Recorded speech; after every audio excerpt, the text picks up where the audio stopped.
Bom, hoje eu quero falar desse caso dessa moça que convida um rapaz para ir admirar o primeiro pôr do sol do ano no ponto mais alto do estado do Paraná, o Pico Paraná, que fica a 1.877 metros de altitude, mas ela decide ir lá sem o rapaz, com os pertences dele e uma história muito, mas muito mal contada. O Pico Paraná, ele fica no Parque Estadual do Paraná, que é um lugar que tem 4.800 hectares. É uma coisa assim de 7.000 a 8.000 estádios de futebol. É uma área imensa.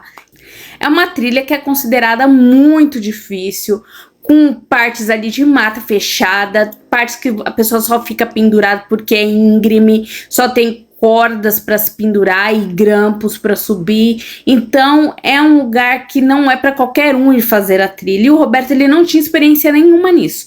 A Tayane, ela se diz um pouco mais experiente.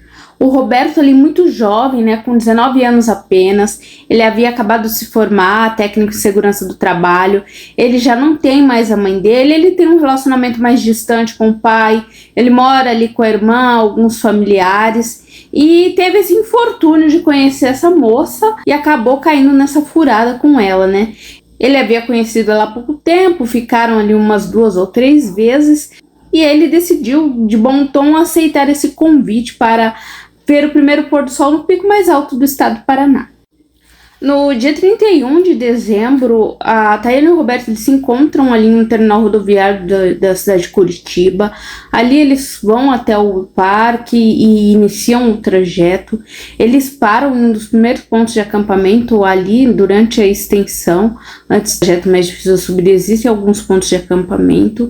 E ali eles encontram o Fábio, que acabou sendo uma testemunha vital para que a verdade viesse à tona. O Fábio encontra os dois ali, eles ficam descansando algumas horas. O Fábio, inclusive, ele estava subindo para ir auxiliar um outro casal que estava na subida, porque uma das pessoas havia torcido o tornozelo. Ele é muito experiente em montanhismo, ele já faz esse trajeto por essa trilha há 30 anos e ele ajudou o Roberto a subir o cume, porque no processo da subida o Roberto, ele passou mal, ele vomitou, ele mostrou sinais de desidratação, ele mostrou sinais de incapacidade física de estar fazendo aquele trajeto. E o Fábio, ele foi dando todo o apoio, né? Deu água para ele, chocolate para ele, esperou ele se recuperar. E ali o Fábio já havia falado que ela, naquele primeiro momento da subida, ela já havia também abandonado o Roberto. E ela havia partido na frente, que foi uma coisa que ele advertiu, o Fábio advertiu ela para que ela não fizesse mais.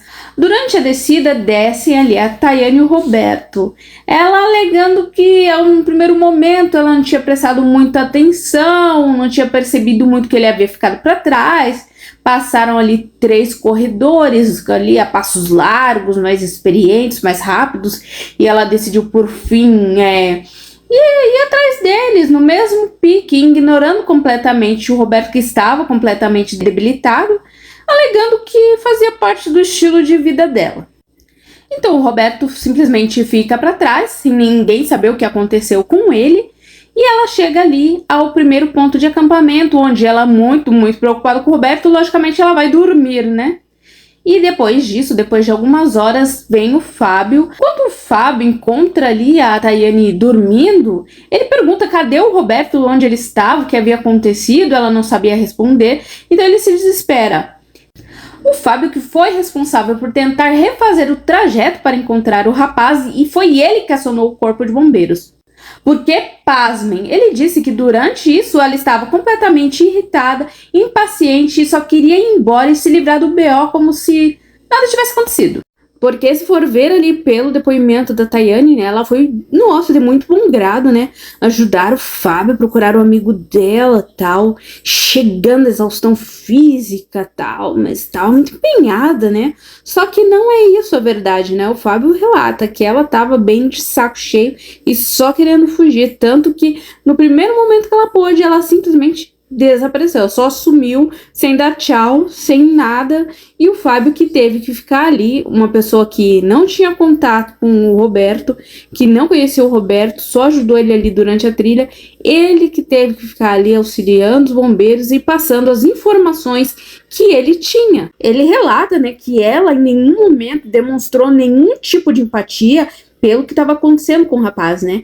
E esse rapaz, ele desapareceu. Ele só estava de posse de um pedaço pequeno de chocotone, algumas ameixas e simplesmente 4 dedos de água.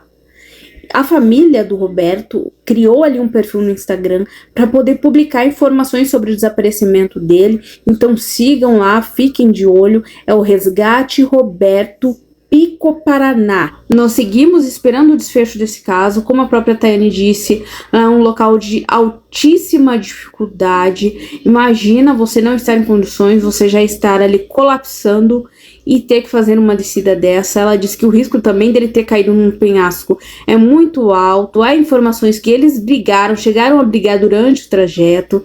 Então nós estamos aguardando o desfecho e esperamos que seja o melhor desfecho, né? E esperamos também que a justiça ela seja feita, porque pelo amor, né? Precisa ter justiça num caso desse.